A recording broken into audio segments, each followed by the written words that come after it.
Bonjour et bienvenue à la Minute STMG. Aujourd'hui, on va vous présenter deux mouvements littéraires. Le réalisme et le naturalisme. Nous allons donc tout d'abord commencer par vous parler du contexte. Nous allons vous situer chronologiquement ces mouvements dans le temps. Le réalisme Qui a débuté de 1830 à 1890. et le naturalisme. Qui a débuté en 1870 jusqu'à aussi 1890. Durant la deuxième partie du 19e siècle, plusieurs régimes se succèdent en France. Nous avons par exemple le Second Empire, dirigé par Napoléon III, ou bien avant aussi la Seconde République, dirigée par Louis-Napoléon Bonaparte, mais nous avons aussi la Troisième République qui a été dirigée par Gambetta. En 1848, sous la Seconde République, il y a une révolution. C'est l'abolition de l'esclavage et de la censure, mais aussi l'instauration du suffrage universel pour les hommes. À voter.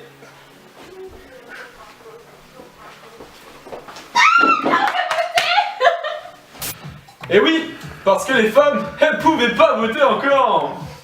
Macho. Bref, passons ensuite vers le Second Empire de Napoléon III, marqué par la guerre franco-prussienne. À cette époque, la France va connaître une forte croissance économique. Les bourgs jouent leur rôle en Europe. C'est le temps des créations des banques. L'argent se met à dominer cette société. Il y a de plus en plus de bourgeois aisés en France et aussi de plus en plus d'ouvriers mal payés. On observe aussi le développement de l'industrie du travail. Les conséquences de la Révolution vont mettre fin aux illusions du romantique. De nouvelles sources d'inspiration et centres d'intérêt apparaissent pour les gens et pour les artistes. La reproduction du réel, c'est la naissance du nouveau mouvement. Le réalisme.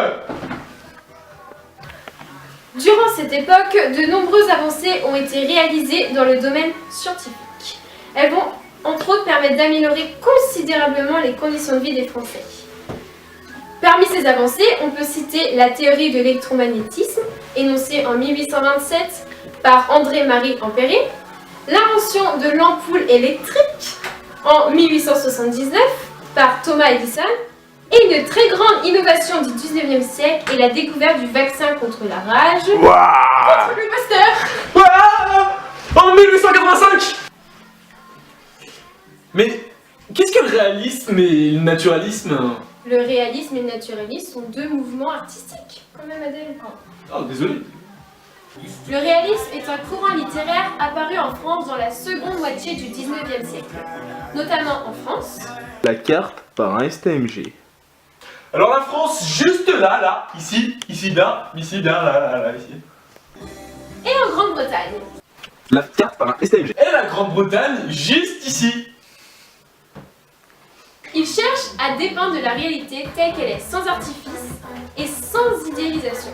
Le principe de ce mouvement repose sur la reproduction la plus parfaite possible et réaliste. Il s'oppose au lyrisme et à l'idéalisme romantique. Le naturalisme est un mouvement littéraire du 19e siècle. Il est né de l'influence de la médecine et des sciences expérimentales. Le naturalisme dérive du réalisme. Il en renforce certains caractères. L'écrivain naturaliste prend soin de mettre en scène dans ses romans le rôle déterminismes sociaux et biologiques sur l'individu ou le groupe. Madame, vous auriez pas 15 balles? C'est pour ma grand-mère, elle est malade, c'est pour lui acheter du sirop s'il vous plaît. Il est tombé.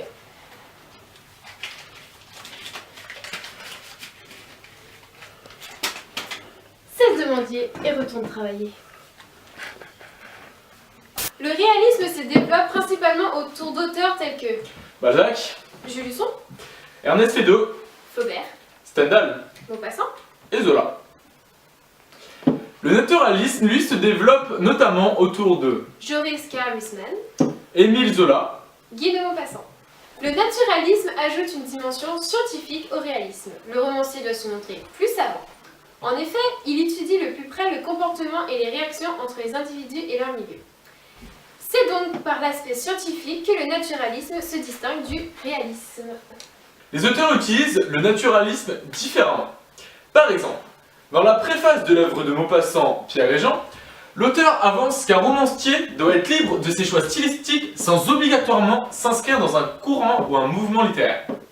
Ainsi, le romancier ne doit pas nécessairement respecter toutes les règles mises en place par certains mouvements, mais peut adopter des mises en forme et des choix esthétiques propres à plusieurs mouvements.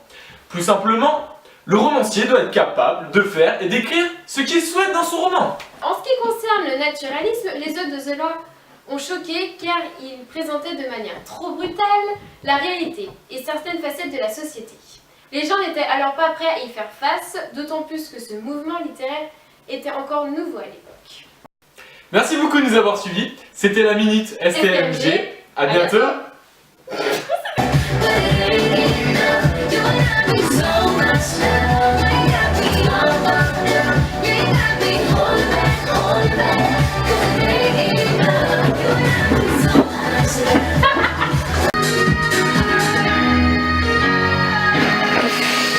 Vas-y, continue.